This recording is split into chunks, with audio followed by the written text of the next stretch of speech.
wycinamy pierwszą kieszeń. Tutaj trzeba jak najmniej ilość ruchów wykonać, żeby ta kieszeń była jak najbardziej precyzyjna. No już teraz to już za dużo, już niedobrze.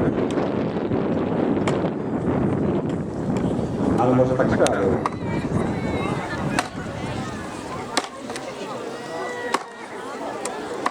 Ta kieszeń musi być bardzo głęboka i nie za szeroka. Czyli taka dość precyzyjna zegarmistrzowska robota.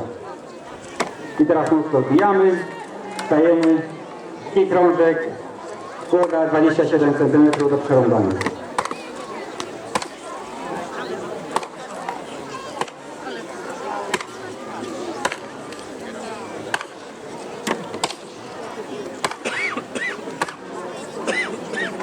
Trzeba tutaj mieć nie tylko siłę, ale też zmysł równowagi, żeby się utrzymać.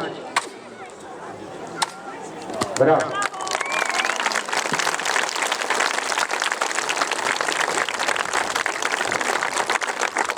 Nie naprawdę szybko, minuta 5 to lepiej niż rekord polski, chyba coś oszukiwał. Dobrze, dziękujemy. Może ktoś chce uciąć ten krążek sobie? Nie?